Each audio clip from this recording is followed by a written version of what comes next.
Guys, luto na yung ating ulam for the day. Ang ating beef with veggies. Ayan. Sarap-sarap. Diba guys? Yan. Solve ng ating lunch. Diba? Diskarte lang yan. Basta merong lulutuin. Lutuin! Para busog ang mga bitok. Okay guys, diba? Kaya nga ika nga, pag nasa abroad ka daw, kailang madiskarte ka. Diba? Para hindi ka magutom. Kasi marami dito namong problema. Kasi walang kakainin. Siyempre, diskarte mo na yon.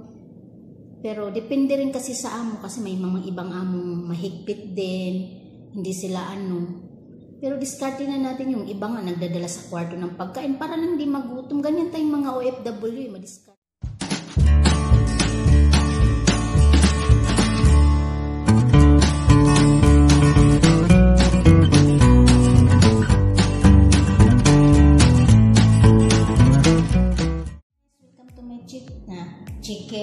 Welcome to my kitchen. Gagawa pala ako ngayon ng beef yung gagawin natin. Basta i-mix lang natin sa mga vegetables. Ito yung natin. Meron tayong hot chili, onion, garlic, bell pepper, 3 colors, and broccoli. Yung broccoli ko kasi guys, medyo nag-ano na siya. Kaya lutuin ko na lang siya lahat kasi bibili naman ng bago. Diba? Sayang itapon. Masustansya yan. Meron tayong sesame oil, soy sauce, saka oyster sauce, at saka magic sarap. Kaya tingnan na lang natin kung anong maluluto natin nito. Diba? Ang importante, may ulam. Diba? Madiskarte tayo. Kahit anong klaseng ulam dyan. Basta hindi tayo mamamatay, hindi tayo malasong. Go lang. Ganyan tayong mga Pinoy. Kahit ano na lang, diba? Kaya, lutuin na natin dyan. Guys, iinitin na natin ang ating kawali.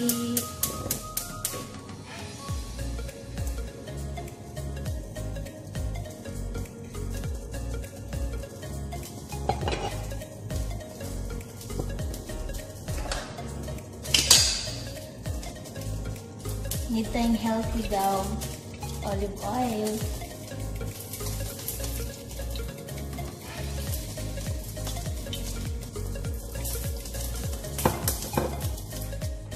Guys, ilagay natin ang ating onion.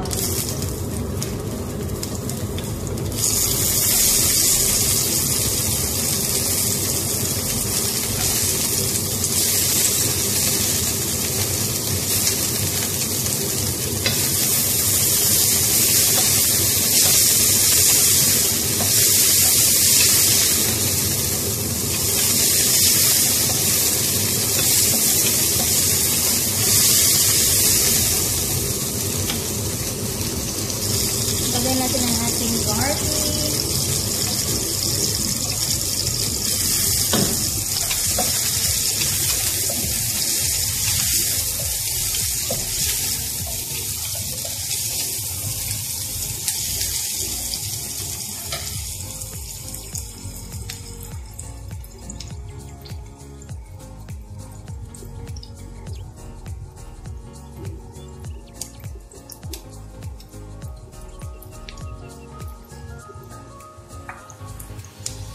Brown lang konti guys.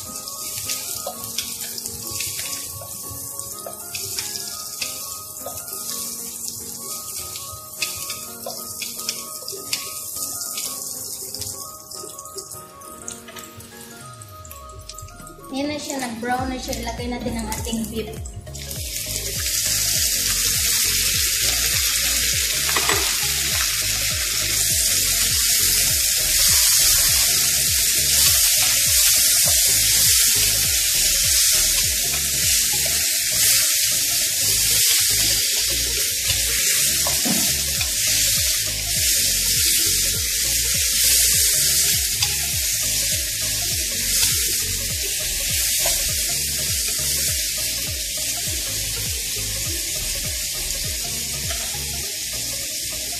Lagyan natin ng salt and pepper.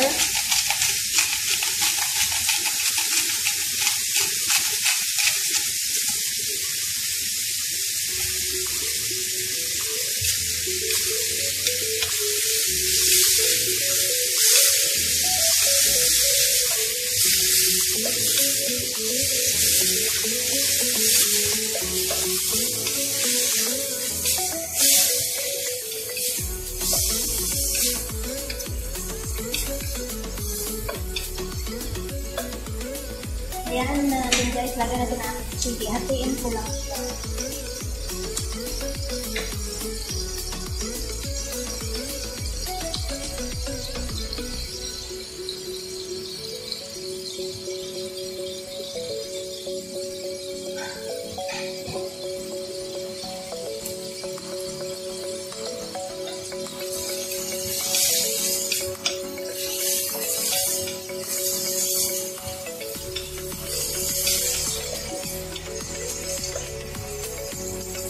Takpan muna natin siya, takpan.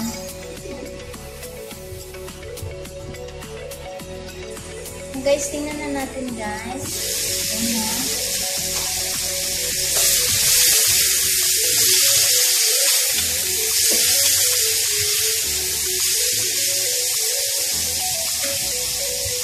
Alam niyo ba to? Ito, maanghang. Lagyan natin ng konti kasi maanghang ito.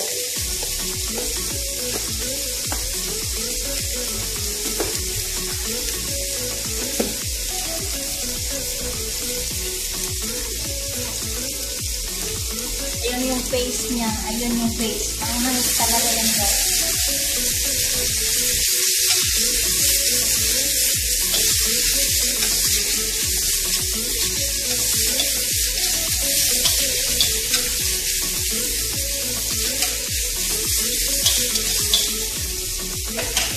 Kunti lang ilagay natin ito.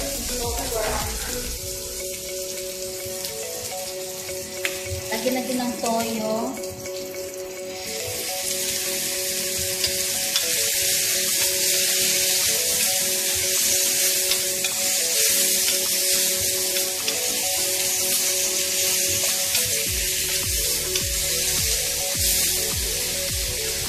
Lagyan natin ng oyster sauce. May halo yung tubig guys, yung oyster sauce natin.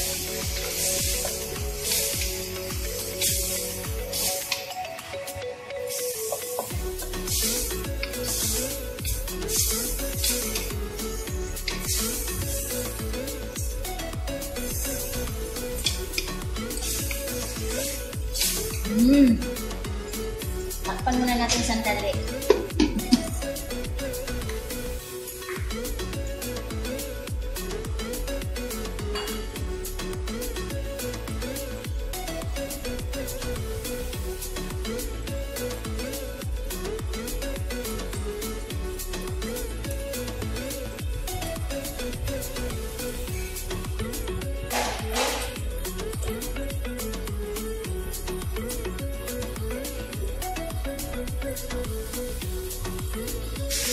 Ayan guys, lagyan natin ng magic sarap.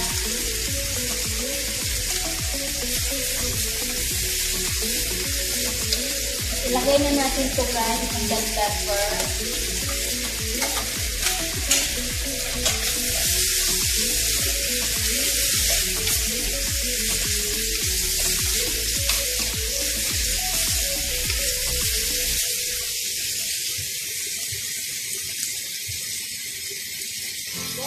Ilagay na rin ang ating broccoli.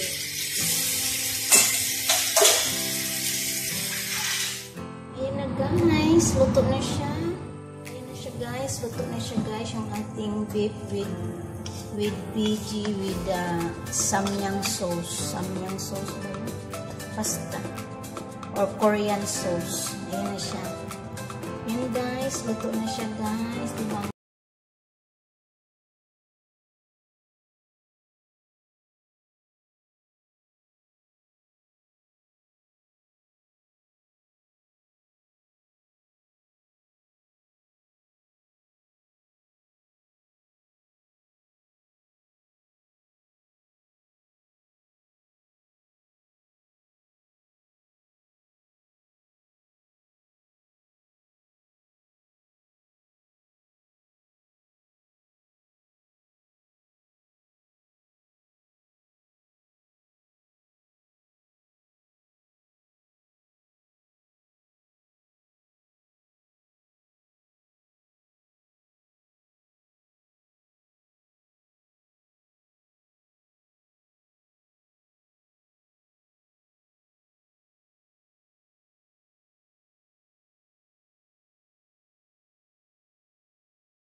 syempre diskarte mo na yon. Pero depende rin kasi sa amo, kasi may mga ibang amo mahigpit din, hindi sila ano. Pero diskarte na natin yung iba nga nagdadala sa kwarto ng pagkain para lang hindi magutom. Ganyan tayong mga OFW, madiskarte talaga tayo, di ba? Kaya kami naman dito, napaka-blessed po namin din, napakalaki namin sa amin. Kasi free kami dito. Kahit anong lutuin namin, pwede kami magluto. Basta importante kainin namin, di ba? Yun lang eh. Kasi nga sabi ng nanay ko, once na magluto ka, first luto mo, hindi mo talaga yung mape-perfect yung first luto mo. Kailangan, paglaruin mo yung gamayin para mag-perfect daw. Ganun yung sabi ng nanay ko.